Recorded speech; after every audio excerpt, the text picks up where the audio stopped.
Monsieur le sénateur, Monsieur le Président de la Caisse d'allocation familiale, Mesdames et Messieurs les élus. Pour cette circonstance, je suis accompagné par ma collègue Michèle Motel, conseillère départementale du canton. Alors, nous sommes dans un sujet qui concerne vraiment, qui est un petit peu au cœur des missions d'un conseil départemental, les questions de parentalité et de petite enfance, mais lorsqu'il s'agit d'investissement, il y a un très grand nombre de sujets où parfois c'est l'État qui est en pole position, parfois c'est le département. Mais il y a deux sujets où en général le département ne peut pas rivaliser. C'est les structures d'investissement petite enfance, parce que nous avons en Ille-et-Vilaine une caisse d'allocation familiale extrêmement engagée, je tiens à le dire, parce que ce n'est pas le cas dans tous les territoires de France, et du coup la pole position en général, il y a eu deux exceptions, mais elles sont tellement rares que c'est toujours la caisse d'allocation familiale. Et puis dans cette circonstance, il y a eu aussi un financement très important de l'État, et monsieur le sous-préfet ne manquera pas de l'évoquer. Et d'ailleurs, cette mobilisation a été tellement forte qu'on avait décidé de vous donner la bonification de 10%, mais on ne pouvait plus la verser parce que vous alliez dépasser les 80%. Alors, cet argent, bien sûr, servira à d'autres projets, mais quand on est au plafond, eh bien, c'est une très belle performance. Et puis, ça montre aussi que monsieur le maire et puis son équipe, eh bien, ils ont su très en amont et avec l'équipe des porteuses de projets aussi faire avancer ce sujet. Alors, aujourd'hui, en Ille-et-Vilaine, on fait partie des 10 départements de France qui ont le plus grand nombre de MAM. 121, c'est presque 1500 places d'accueil et ce sont à peu près 350 professionnels qui ont fait le choix de ce nouveau mode d'organisation, alors qui était un objet un petit peu innovant au tout départ, parce que l'activité reste une activité privée libérale, mais c'est aussi une mission de service public et d'éducation, et il faut donc trouver les bons compromis pour le fonctionnement. Le département a une responsabilité particulière au titre de la protection maternelle et infantile, c'est d'accompagner les mamans et les bébés, même avant la naissance, tout au long, avec notamment les services de suivi, de rendez-vous PMI, de vaccination, mais également une autre responsabilité importante qui est l'agrément des assistantes maternelles, près de 6000 en Ille-et-Vilaine, et avec des enjeux très importants dans les années qui viennent. C'est globalement une structure d'âge qui montre qu'il y aura de très nombreux départs en retraite, et un autre problème qui commence à apparaître, mais de façon très différente selon les territoires, c'est l'évolution de la démographie. Depuis 3 ans, et en France, pour la première fois depuis 1945, il y a eu plus de décès que de naissances. L'Ille-et-Vilaine reste le dernier département breton où il y a encore plus de naissances que de décès. Mais toutes les projections disent que dans 2 ou 3 ans, ce sera comme les autres. Moins que les autres, mais comme les autres. Par contre, cette situation, elle est très variable d'un territoire à l'autre. Il y a des territoires où des assistantes maternelles sont en recherche d'enfants, et d'autres territoires où, au contraire, ce sont les parents qui sont en recherche d'assistants maternels. Et ça, naturellement, ce n'est pas la collectivité qui gère cela, parce que la collectivité, ces personnes exercent une activité sous agrément, mais qui reste une activité privée. Ce ne sont pas des agents de la collectivité départementale.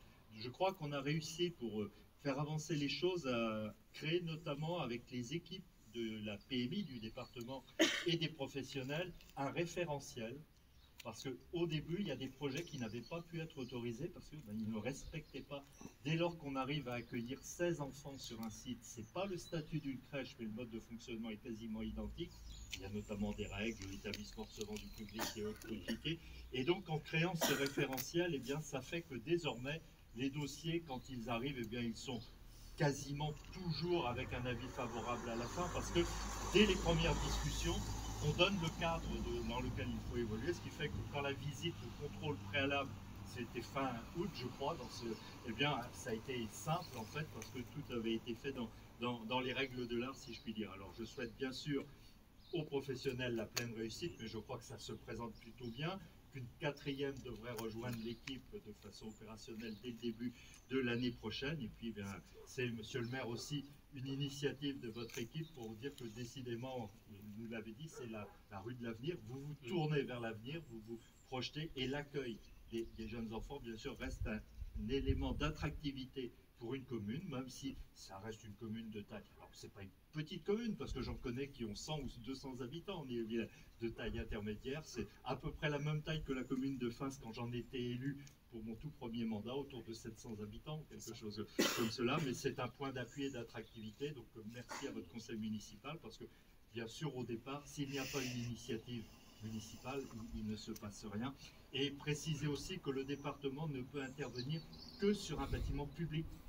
Parce que des projets qui seraient, sinon ce serait une rupture d'égalité de traitement entre ceux qui exerceraient de façon libérale dans leur maison et d'autres qui auraient, donc ici le bâtiment, l'investissement, il est public, il reste dans le domaine public et vous gérez les conventions de mise à disposition. Donc je crois que c'est assez innovant, ça fonctionne bien. Donc bravo à toutes celles et ceux qui ont été à la manœuvre pour arriver à cela, puis aux entreprises, à la maîtrise d'œuvre qui ont réussi à réaliser ce beau bâtiment qu'on va découvrir dans quelques minutes. Merci à vous.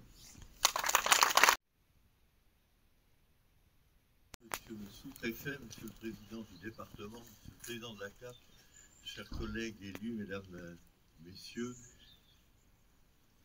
je suis particulièrement heureux d'être ce matin à Comblaissac parce qu'avec l'inauguration de cette MAM, il y a une sorte de double symbole. Le premier, ça a été souligné notamment par le président du conseil départemental, c'est cette capacité à apporter une réponse en matière de garde d'enfants, pas simplement comme pendant de nombreuses années, et j'ai été délégué interministériel à la famille dans une autre vie, pas simplement en milieu urbain, mais aussi en milieu rural. Et ce qui me frappe, Christophe, ce matin, c'est que ce soit à Comblaissac. Comblaissac est une grande commune, mais enfin, c'est quand même pas une commune d'une très grande importance en termes d'habitants. Et réussir à implanter une MAM dans une commune de 700 habitants, c'est une belle performance et il fallait oser. Et donc, je voulais vous en remercier, vous en féliciter et dire que c'est un message qui est envoyé à toutes les communes rurales du département qui, grâce à l'exemple de Comblaissac, peuvent dire qu'on arrive à une égalité de traitement en termes de services. Le deuxième symbole, et ça a été évoqué aussi par le président du conseil départemental, c'est le contexte démographique. Et le président disait, mais en Ille-et-Vilaine, nous sommes un peu privilégiés. J'aurais tendance à dire que ce n'est pas tout à fait le fruit du hasard. C'est sans doute parce que depuis de nombreuses années, monsieur le président de la CAF, et en tant que sénateur, je peux en témoigner, nous inaugurons souvent ce type d'équipement. Et donc, je ne vais pas faire la comparaison pour savoir si c'est la poule qui fait l'œuf ou l'œuf qui fait la poule. Est-ce que c'est la MAM qui fait les enfants ou les enfants qui créent la MAM? Ce que je sais, c'est que ça interagit. Et donc, je crois que c'est une manière aussi d'apporter une contribution à la situation démographique qui est particulièrement préoccupante. Et puis, je terminerai par la troisième raison qui fait que je suis particulièrement heureux d'être ici, c'est que le climat est quand même beaucoup plus favorable à Comblaissac qu'à Paris. Voilà. Alors, je ne vais pas en dire plus, sauf que pour nous qui sommes parlementaires, dans le Sénat, c'est un peu différent, on est des sages. Mais pour nous qui sommes à Paris, nous ferions bien de nous inspirer de la manière dont nos communes sont gérées. Et moi, ce qui me frappe, au risque de me répéter, c'est qu'au fond, si le pays va pas bien, les seules structures qui aujourd'hui continuent à fonctionner et portent le pays, ce sont les communes, et j'y associe bien évidemment les intercommunalités et le département. Donc on ferait bien de s'inspirer de la manière dont les élus locaux travaillent pour tenter de trouver les bonnes solutions au plan national. Et donc je suis particulièrement heureux d'être là ce matin parce que d'abord, encore une fois, le climat y est plus favorable, mais ça permet de puiser l'énergie pour la semaine prochaine, quand nous attaquerons peut-être le budget au Sénat, si l'Assemblée peut-être nous en envoie un. Bien, essayez de ne pas oublier les collectivités territoriales. Merci de votre engagement et tous mes voeux aux enfants qui vont être accueillis ici, et merci pour les assistantes maternelles qui vont les accueillir. Monsieur le sénateur, monsieur le président du conseil départemental, madame la conseillère départementale, mesdames et messieurs les élus, monsieur le président du conseil d'administration de la caisse d'allocation familiale, il fait beau, c'est un constat. On est heureux de l'avenir, comme ça a été précisé, on est devant un bel équipement, donc c'est effectivement une belle inauguration, une belle journée. Bel équipement, belle inauguration. Alors j'ai entendu qu'effectivement au niveau du plan de financement, vous avez réussi non pas à surfinancer l'équipement, ça peut arriver qu'on surfinance, mais dans ce cas-là, il faut une autorisation du préfet. 80% de subventions, donc effectivement, le reste à charge entre les mains de la collectivité reste relativement minime. En plus, si je peux me permettre, vous allez toucher le FCTVA, peut-être incessamment sous peu l'année prochaine, qui permettra encore d'apporter quelques argent dans les caisses de la collectivité. Manifestement, cet équipement correspond à un besoin qui est ressenti à l'échelle nationale. Moi, dans tous les départements où je suis passé, dans toutes les collectivités où je suis passé, il y a toujours ce besoin d'avoir des crèches, d'avoir des écoles bien évidemment, mais d'avoir des crèches, d'avoir des endroits où les parents qui travaillent, les mamans qui travaillent, ont la possibilité de déposer les gamins le matin et pouvoir les récupérer le soir. Tout le monde sait que ça peut être un frein à l'embauche, ça peut être un frein au suivi de formation pour les mamans ou pour les parents d'une manière générale. Et donc la création de ces équipements, ben voilà, c'est la levée d'un frein qui peut exister dans les recherches d'emploi ou dans les recherches de formation, quelles qu'elles soient.